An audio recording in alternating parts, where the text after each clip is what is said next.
enggak, gitu loh.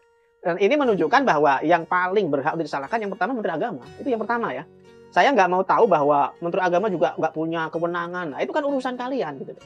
Kalau memang regulasi nggak ada, kamu minta ke presiden. Kalau presiden nggak bisa memutuskan, kamu minta ke masyarakat untuk dimintakan ke DPR, dibikinkan undang-undang.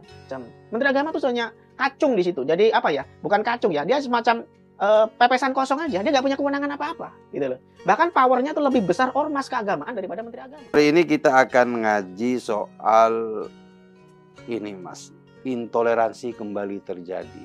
Jadi keragam apa ya istilahnya itu, masyarakat itu masih menganggap bahwa yang berbeda itu adalah musuh.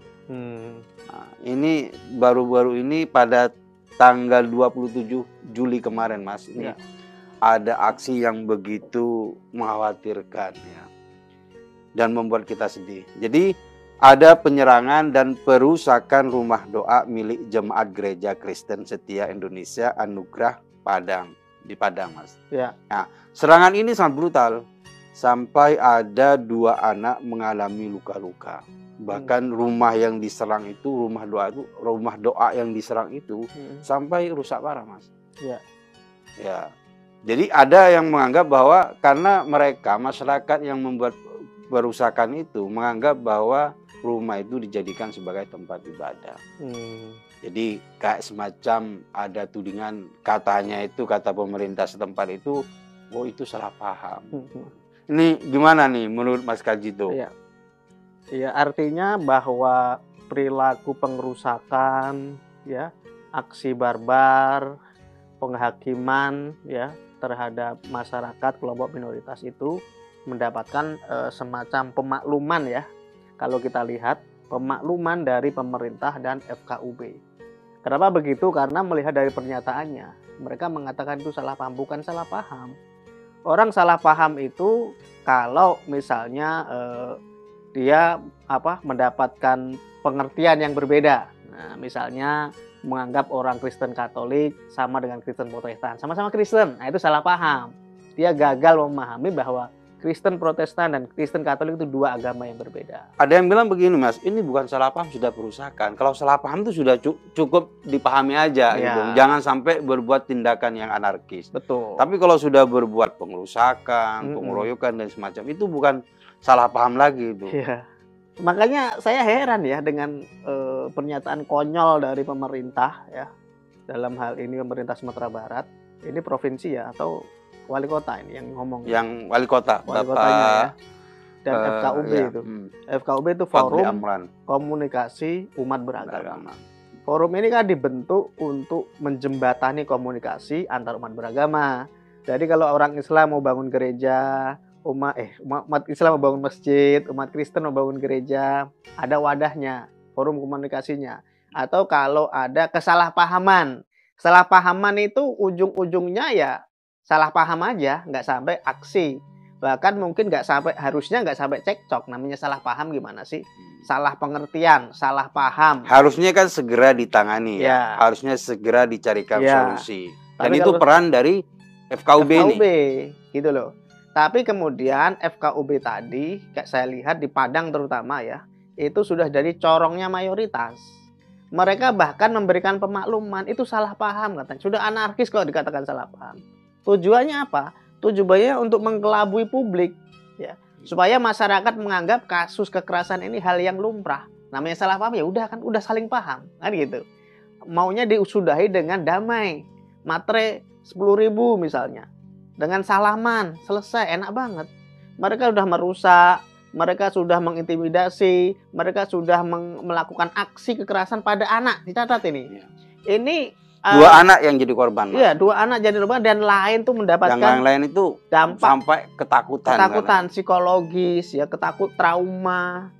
Ini kalau dihukum, hukumannya pasalnya berlapis, Mas. Bukan hanya pengerusakan. Jadi masuk ke kekerasan ya. Kekerasan ke anak banyak banget yang bisa ditambahkan untuk menghukum. Nah, sebaiknya pemerintah dalam hal wali kota jangan goblok-goblok amat lah, jangan konyol begitulah. Kalau kamu melihat ada umatmu, mentang-mentang ini wali kotanya Muslim ya, mentang-mentang FKUB dalam hal ini juga umat Islam ya, itu nggak boleh kamu memberikan pemakluman atau kamu berusaha menutup-nutupi. Kalau bobrok, katakan aja bobrok. Emang nih si tolol ini ngamuk, nggak terdidik, orang barbar, atau jangan-jangan mabuk, kan gitu. Marahi aja, katakan bahwa dia salah, supaya nggak terulang. Tapi kalau wali kotanya hanya sependek itu, FKUB-nya malah ikut-ikut menutupi, ya ini akan terulang lagi gitu loh. Karena di level pemerintahnya saja mereka nggak mengakui secara jujur, ini ada penyakit di tengah masyarakat. Jadi menurut Mas Kajito, kesalahpahaman itu hanya sebagai modus aja atau sebagai apa ya, akal-akalan aja. Iya, jelas. Jadi begini Mas, menurut kronologi ya, menurut berita yang beredar itu, jadi masyarakat itu tidak terima karena ada sebuah rumah yang dipakai. Sebenarnya sih rumah itu dipakai buat tempat belajar bagi agama, bagi anak yang non Muslim itu, yang Kristen itu. Jadi tempat untuk belajar agama. Nah, warga mengira kalau rumah itu dijadikan tempat ibadah karena itu, karena menurut pemahaman mereka, kalau rumah itu dijadikan sebagai tempat ibadah, maka wajib punya izin. Nah, ini Mas. Nah, makanya ini yang disebut sebagai kesalahpahaman itu. Ya nggak bisa dong.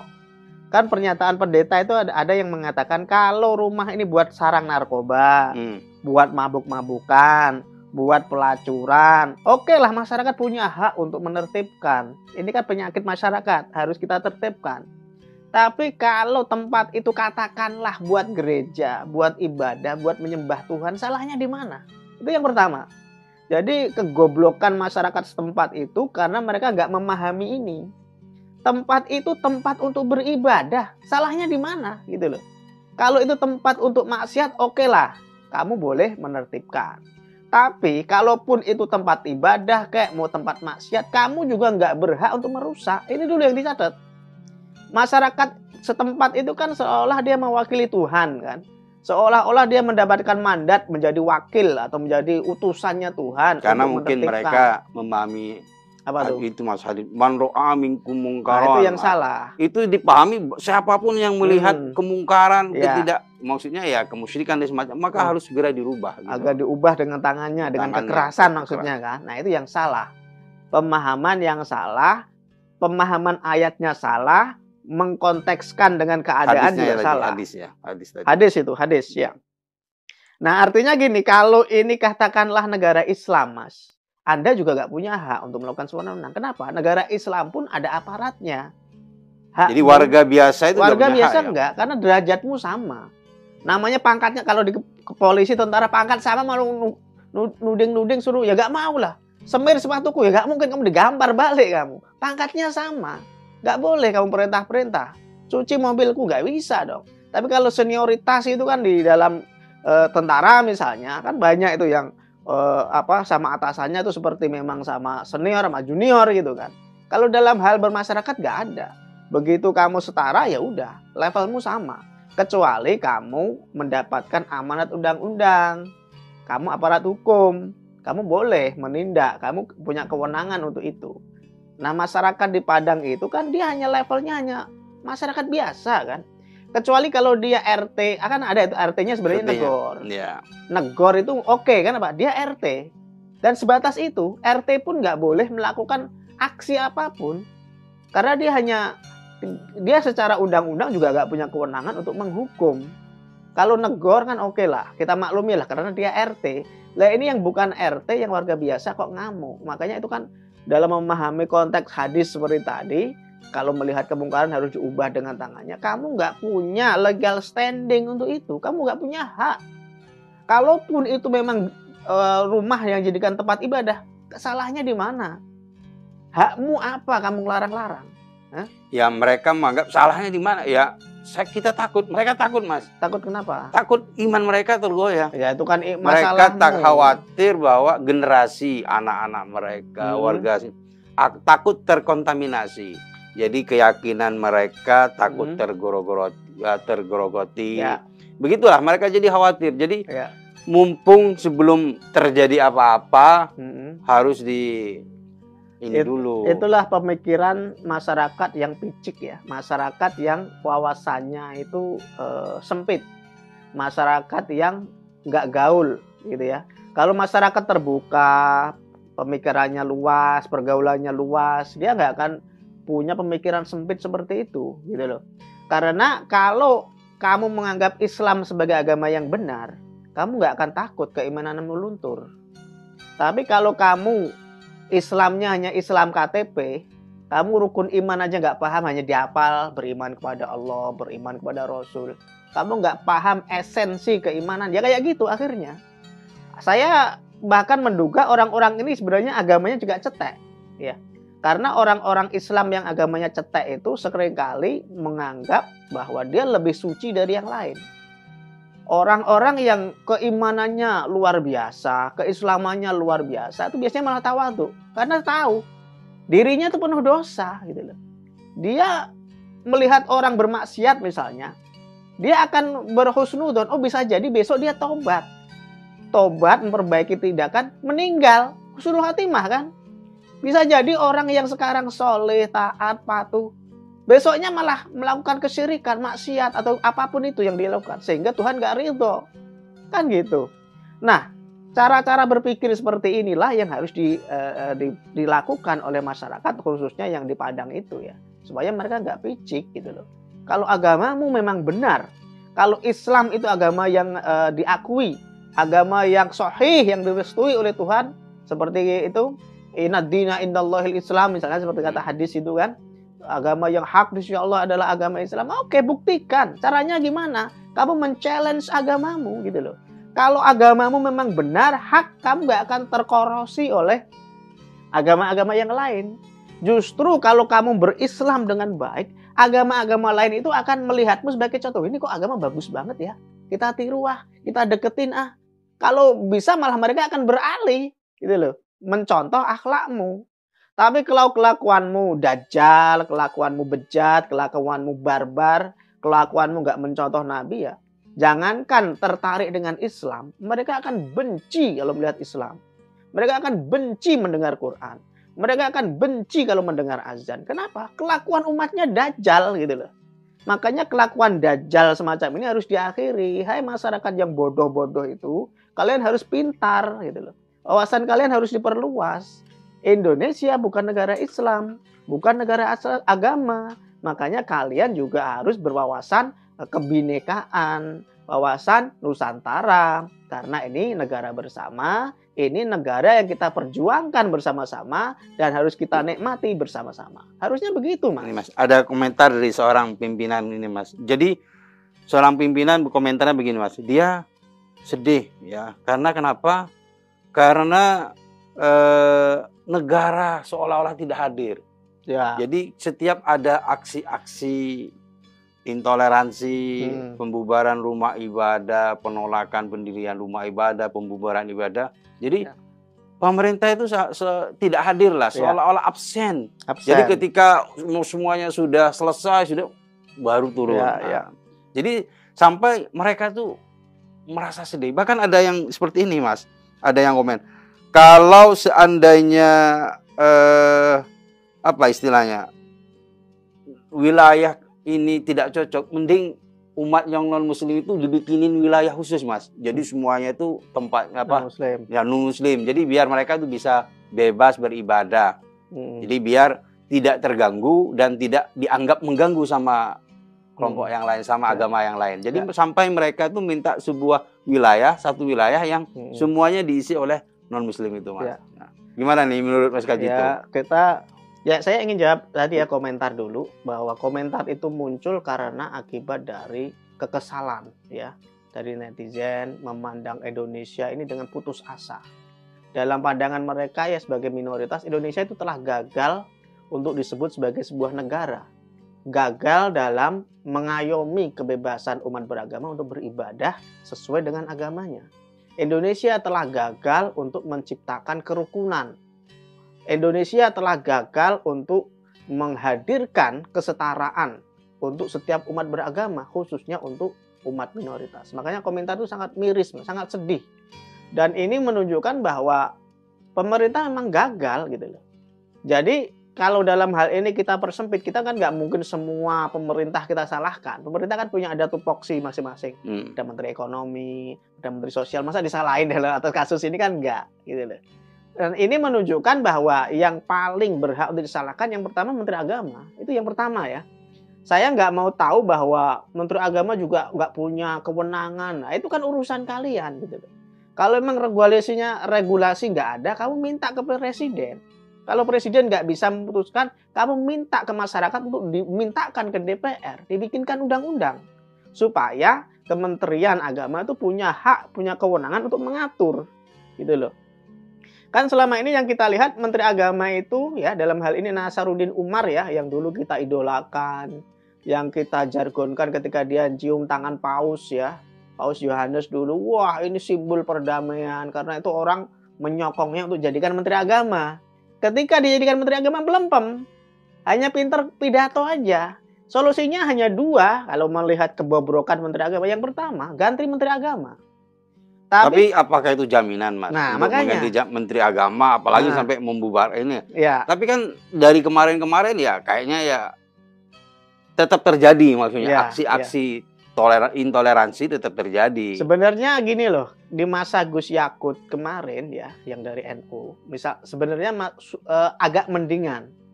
Ada semacam kekuatan untuk mendorong, meskipun masih terjadi ya, tapi ada actionnya ke bawah.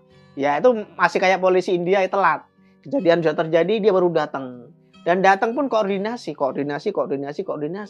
Kenapa? Nggak ada kewenangan. Dia mau ngapain di situ? Pelanggaran hukum polisi. Mau ngapain? Mau nyeramain hak ulama, ada MUI, ada NU, ada macam-macam. Menteri Agama tuh hanya kacung di situ. Jadi apa ya? Bukan kacung ya. Dia semacam pepesan kosong aja. Dia nggak punya kewenangan apa-apa, gitu loh. Bahkan powernya tuh lebih besar ormas keagamaan daripada Menteri Agama. Makanya kan tadi saya menawarkan opsi ganti Menteri Agama kalau masih mungkin. Karena Nasaruddin itu memang menteri yang payah gitu loh. Lebih payah dari menteri-menteri sebelumnya. Dia kan mencitrakan diri sebagai nasionalis ya. Mencitrakan diri sebagai seorang Bhinneka Tunggal Ika. Tapi nggak ada actionnya sama sekali. Nah ini yang perlu dilakukan. Kalau diganti menterinya kok masih sama. Berarti yang masalah kementeriannya. Apakah Kementerian Agama itu memang sudah waktunya dirombak? Atau bahkan mungkin dibubarkan, kita nggak perlu Menteri Agama. Tapi kan kayak gitu Dirjen memang aja.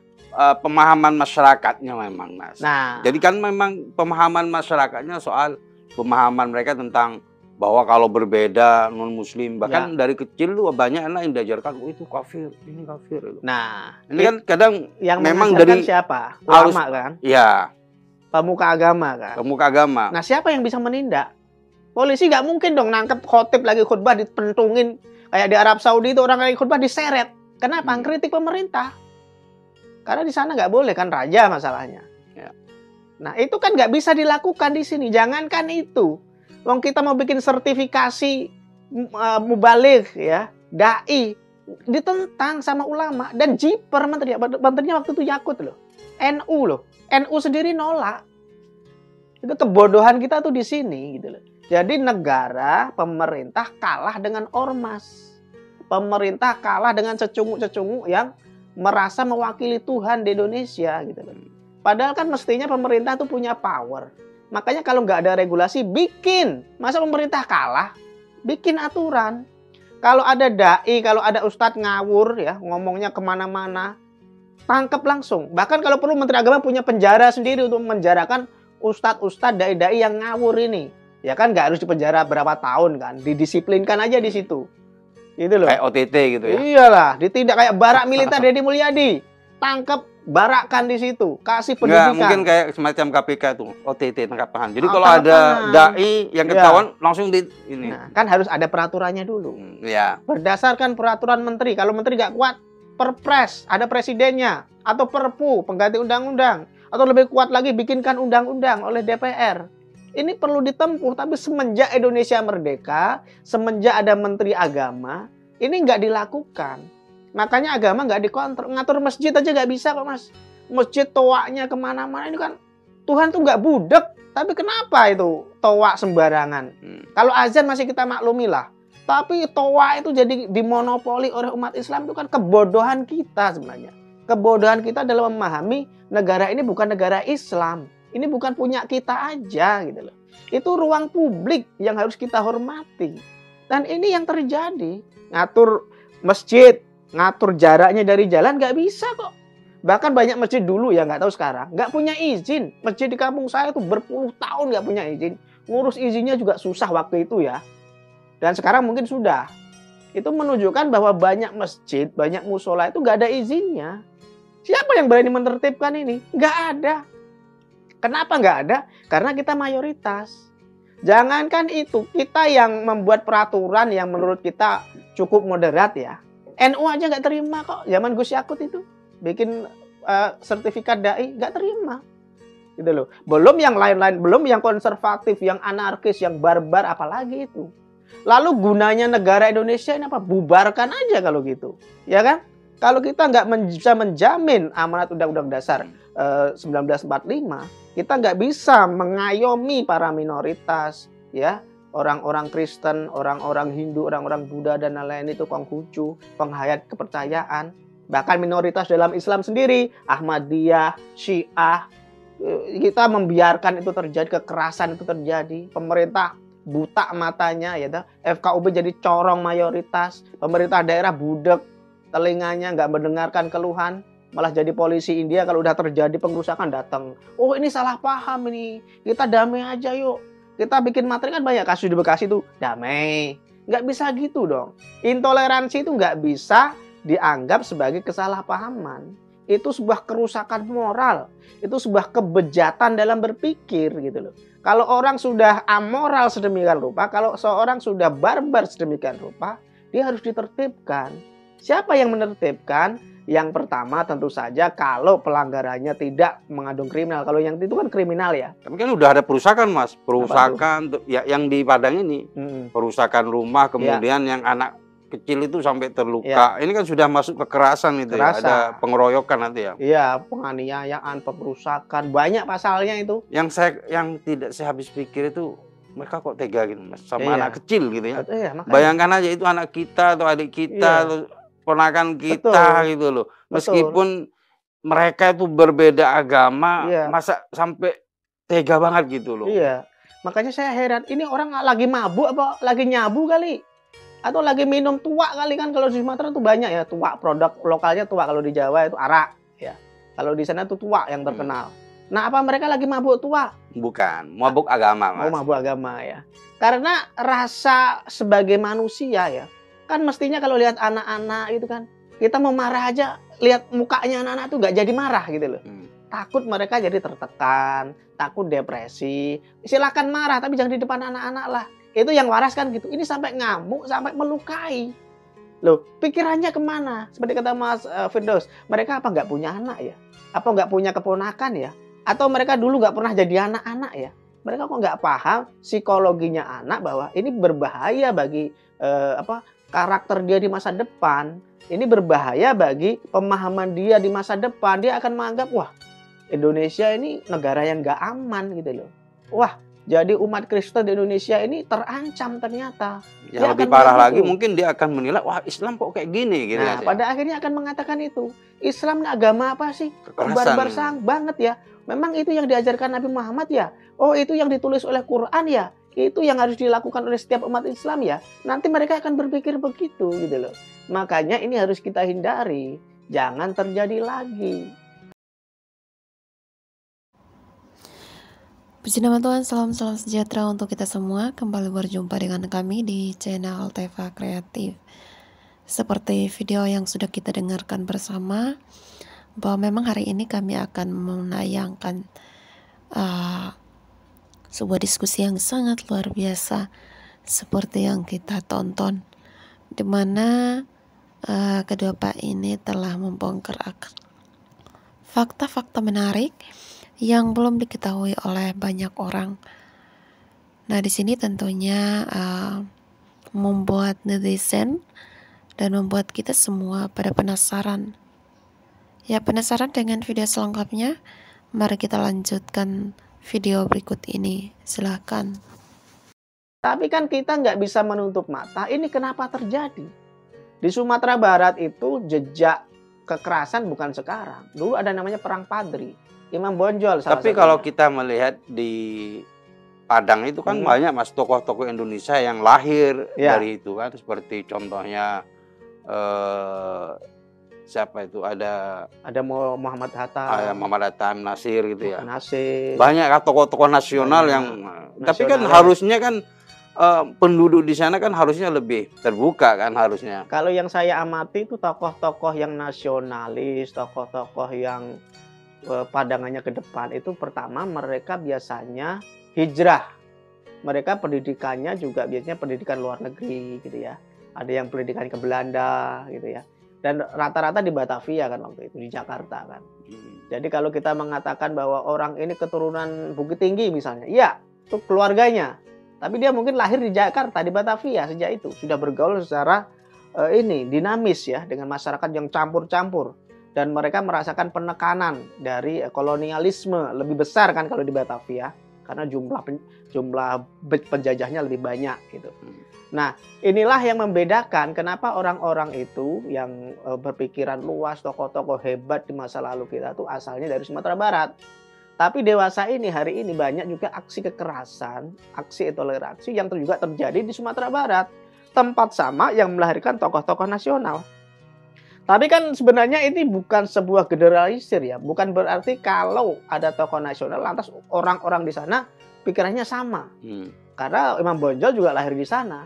Perang Padri, perang apa itu dengan adat itu, kaum adat dengan kaum agama itu juga terjadi di sana gitu loh.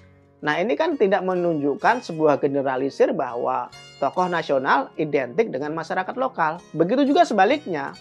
Aksi intoleransi segelintir orang itu tidak mencerminkan mayoritas warga Sumatera Barat. Gitu loh. Karena saya pernah tinggal di sana 3 tahun ya, dan mayoritas di sana itu toleran sebenarnya, Mas. Kalaupun ada intoleransi itu karena hasutan. Dulu kan pernah di pesantren itu ada lembaran kertas itu, Mas. Itu isinya hasutan untuk membenci umat Kristen. Ada itu disebar-sebarkan di sana. Ada kelompok konservatif yang begitu. Nah, saya rasa ini juga masih berjalan sampai sekarang. Artinya apa? Tidak semua warga di sana itu intoleran. Tapi kelompok ini menghasut orang-orang ini sehingga kalap, sehingga ngawur, bahkan melakukan perusakan di depan anak-anak gitu loh. Ini yang terjadi di sana, Mas. Ya, jadi karena dihasut itu sebenarnya kan mayoritas penduduk karena mungkin pikirannya toleran, Mas. Tapi karena ada hasutan, ada adu domba, ini bahaya nih kalau sumpahnya ini kita tidak segera tangani, ini akan dampaknya semakin negatif ke depan terhadap keimanan, keislaman anak-anak kita ke depannya. Nah, mungkin seperti itu. Menurut Mas Kajito nih, terakhir Mas. Ya. Apakah masih ada harapan, secerca harapan ke depannya bahwa ya kasus-kasus intoleransi itu akan semakin turun, Mas? Atau malah semakin ini, gimana menurut Mas? Apakah ada secerca harapan bahwa kedepannya ini kan Indonesia akan semakin baik, semakin aman buat semua agama gitu ya? Kalau yang pertama, kalau kondisinya masih seperti ini ya, pemerintah nggak tegas, ormas dibiarkan semena-mena, menjamur, ormas keagamaan nggak diatur ya. Ormas keagamaan bikin pasukan paramiliter. Ini juga salah satu kebodohan bangsa kita. Jadi mereka membiarkan ormas-ormas termasuk ormas agama membentuk pasukan-pasukan paramiliter sehingga membuat tekanan ke masyarakat biasa gitu ya. Harusnya sipil nggak boleh dong membentuk pasukan-pasukan. Gunanya apa? Ini bukan zaman penjajahan kok. Kecuali zaman perang dulu orang membentuk pasukan paramiliter untuk dibantukan pada tentara gitu ya, atau polisi lah, apapun itu yang dibentuk. Nah, itu masih oke, kita terima. Di zaman damai kita membentuk ormas paramiliter, akhirnya apa? Malah orang sembarangan, dia menguasai parkiran sembarangan, dia mengintervensi, mempersekusi sembarangan. Nah, selama itu terjadi, kondisi kita akan semakin parah, Mas. Indonesia akan semakin parah. Kita ambil contoh FPI kemarin bentrok sama LSI. Sama-sama bukan LSI, PWI. PWI LS, sorry. PWI LS. Malah ke LSI DDJ-an. Kacau. Ya, sorry. PWI LS. Ya, itu bentrok sama FPI gitu ya. Sama-sama ormas keagamaan, sama-sama beragama Islam, bahkan sama-sama aswaja itu ya. Sama-sama ini corak-coraknya sama, hanya bedanya Pak. Yang satu mengkultuskan Habib, yang satu mengkultuskan Wali Songo, gitu kan gitu. Yeah. Keduanya akhirnya bentrok. Yang satu menganggap Habib itu nggak diakui, sesat, mazhabnya apa? Yeah. Nasabnya. Yang satu Wali Songo tuh nggak tercatat, nasabnya putus ya. Akhirnya kan bentrok. Ini menunjukkan bahwa ketidakdewasaan di tengah masyarakat ini selama tidak diatasi, kita akan lebih parah, Mas. Dan yang kasihan minoritas gitu. Kemudian yang kedua, karena masyarakat parah, maka yang bisa mengubah ini adalah pemerintah. Pemerintah harus bertangan besi dalam hal ini. Kenapa? Kalau pemerintah lunak, mereka akan diketawain sama ormas-ormas coro-coro yang punya pasukan tadi. Mereka tidak dianggap, mereka hanya dianggap kacung, jongos sama mereka, sama ormas. Kalau misalnya Menteri Agama nih mau sedikit keras, bisa didemo sama kelompok-kelompok itu, dan itu pasti gemeter, takut, nggak punya nyali. Dia mementingkan jabatannya daripada kepentingan umat banyak. Itu yang terjadi. Makanya kalau masih berharap Indonesia lebih baik ya, Indonesia lebih moderat, Indonesia lebih damai, lebih rukun, ya kita harus mengubah kondisi ini. Pemerintah harus turun. Dalam hal ini Menteri Agama harus merumuskan regulasi, harus membentuk kesatuan sampai kecamatan kalau perlu sampai desa. Tujuannya apa? Ini pasukan untuk negara gitu loh. Kalau mereka kurang, gandeng polisian, gandeng hansip, kayak gandeng apapun itu, kan bisa itu diberdayakan supaya kalau ada kejadian nanti bisa ditertibkan sebelum itu mewabah gitu loh. Kemudian forum komunikasi umat beragama, ngapain ada gunanya forum itu kalau nggak berfungsi? Bubarkan aja. Ngapain capek-capek gaji orang yang makan gaji buta? Kalau ada konflik semacam ini mereka baru datang, baru ngomong, wah itu salah paham Mas. Nah, itu kan payah ini. Artinya selama ini kita membesarkan orang-orang yang nggak bisa bekerja. Gitu loh. Orang-orang yang nggak tahu saya tuh digaji untuk apa sih? Nggak tahu mereka. Mereka hanya bekerja di situ, menerima gaji, selesai. Nah ini yang saya harap ke depan pemerintah tuh melakukan terobosan lah. Kita malu kayak gini Mas. Masih ada kekerasan. Indonesia kok sangat udik banget sih, negara yang terbelakang banget sih. Kok masih ada intoleransi? Orang-orang ini kok bodohnya nggak ketulungan sih? Bukankah negara kita sudah disepakati bukan negara agama? Artinya semua agama punya hak untuk beroperasi di negara ini. Kalaupun ada orang yang beribadah di rumah pribadi, kamu nggak punya hak untuk menegur. Kamu nggak punya hak untuk bahkan merusak, mengintimidasi. Yang punya hak siapa? Pemerintah. Lapor, Pak, itu nggak punya izin. Tolong didiskusikan supaya ngurus izin, kan gitu. Nanti masyarakat bantu. Mestinya gitu, bukan malah dilarang. Ini malah dipersulit. Sudah ada izin, sudah bangun jalan, sudah benerin selokan. Katanya nggak ada komunikasi dengan warga sekitar, kan bodoh banget itu. Dan ini terjadi, dan pemerintah, pemuka agama, pemuka masyarakat diam. Nggak tahu bahwa ini penyakit Mas, ini merusak Indonesia. Dan itu dibiarkan. Dan saya berharap ini menjadi kejadian yang terakhir. Jangan terulang lagi lah. Malu. Kalau kita ini manusia yang berakal, kalau kita menganggap Islam agama yang benar, praktekkan dengan benar. Kalau agamamu memang kuat, kamu nggak usah takut kalau terkorosi dengan pengaruh agama lain. Tapi kalau memang imanmu yang cetek, pengetahuan agamamu yang dangkal, ya kejadiannya seperti yang di Sumatera Barat, seperti di Sukabumi itu, orang-orang yang pemahaman agamanya dangkal ini menganggap dirinya paling benar dan menganggap orang yang berbeda darinya adalah salah dan sesat dan wajib dipengaruhi, wajib diperangi. Ini berbahaya Mas. Demikian. Oke, terima kasih Mas Kajito. Sama-sama. Semangat sekali. Harus semangat ya. Pak. Terima kasih Mas Kajito. Sama.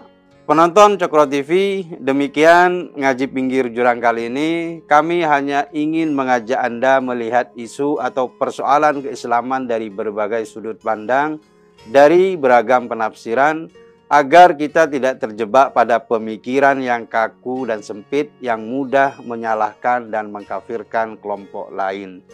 Mari kita jaga kerukunan, hargai perbedaan. Wassalamualaikum warahmatullahi wabarakatuh. Puji nama Tuhan, demikianlah video yang dapat kita saksikan bersama. Tuhan Yesus memberkati kita semua. Jangan lupa dukung dan juga support channel ini dengan cara like, comment, subscribe, dan juga share ya. Di share di grup-grup rohani agar banyak jiwa yang belum mengenal akan Kristus, mereka boleh mengalami akan lawatan Tuhan sehingga mereka bertobat, mengambil keputusan menjadi pengikut Kristus. Saudaraku, dunia semakin jahat, oleh sebab itu segeralah untuk membuka hatimu untuk percaya Tuhan Yesus sebagai Tuhan dan juga Juru Selamat. Sebab memang hanya Dia satu-satunya Tuhan dan juga Juru Selamat bagi umat manusia. Ya saudaraku, sudah kita tonton bersama akan video ini. Silahkan memilih akan ajaran-ajaran yang benar, ajaran yang mengajarkan kita tentang kasih, ajaran yang mengajarkan kita tentang kebaikan, dan yang mampu memberikan jaminan keselamatan bagi kehidupan kita di dunia akhirat. Ya saudaraku, kiranya video kali ini cukup sampai di sini. Sekian dan terima kasih untuk kita semua, dan shalom, sampai jumpa di video kami selanjutnya. Shalom.